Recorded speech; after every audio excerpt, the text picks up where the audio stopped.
সেই দিন আমার এক্সাম এবং অ্যাসাইনমেন্ট দুইটাই ছিল। তো ভার্সিটি ছুটির পরে হচ্ছে আমরা প্ল্যান করলাম একটু ঘুরতে যাব। তো আমার ক্লাস শেষ করে ওর সাথে হচ্ছে আমি লাচ্ছি খেতে গিয়েছিলাম। আমার জামাই বেচারা সারাটাক্ষণ হচ্ছে বাহিরে বসেছিল। ও আসলে আমাকে একা কোথাও ছাড়ে না, এই পর্যন্ত একা কোথাও ছাড়েও নি, মনে হয় না ভবিষ্যতে আর কোথাও ছাড়বেও। তো লাচ্ছি টাচ্ছি খাওয়া শেষ হওয়ার পরে শুনলাম যে আমার দেবর এবং তার বউ আসবে। তারা হচ্ছে নিউ মার্কেটে যাবে এবং তাদের কিছু কেনাকাটা বাকি আছে। তো আমরা হচ্ছে এখানে পিজা বার্গে পিজা খেতে গিয়েছিলাম সবাই মিলে একসাথে।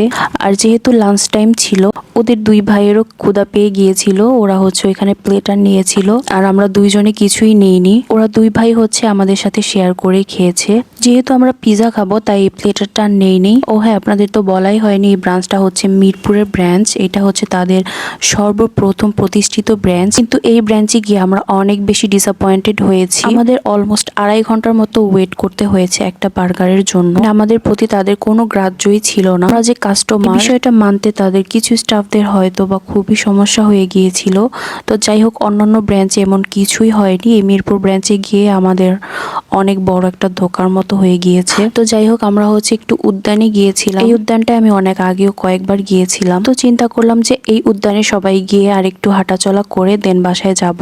আর প্রচন্ড পরিমাণে রোদ ছিল, যেহেতু দুপুর বেলা। এত রোদের মধ্যে ওইখানে স্টে করাটাই মুশকিল হয়ে গিয়েছিল। তারপর হচ্ছে আমরা চলে আসি ওইখান থেকে। আর এইখানে দেখলাম অনেক মোটা মোটা বাঁশ ছিল।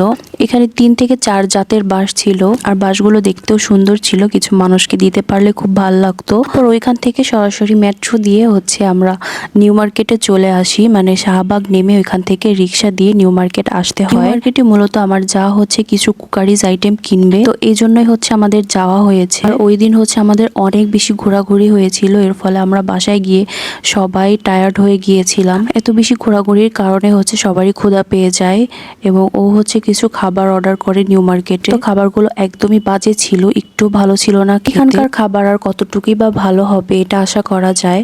দেন আমার দেবর হচ্ছে এই ম্যাঙ্গো লাচ্ছিটা নিয়েছিল। লাচ্ছি না, সরি, ম্যাঙ্গোর একটা জুস ছিল। এটা খেতে মোটামুটি ভালো লেগেছে গরমের মধ্যে। খাওয়া দাওয়ার পর্ব শেষ করে আমরা ভিতরে চলে গিয়েছিলাম। দেন এখানে দেখলাম যে অনেক সুন্দর সুন্দর চামচের কিছু সেট ছিল।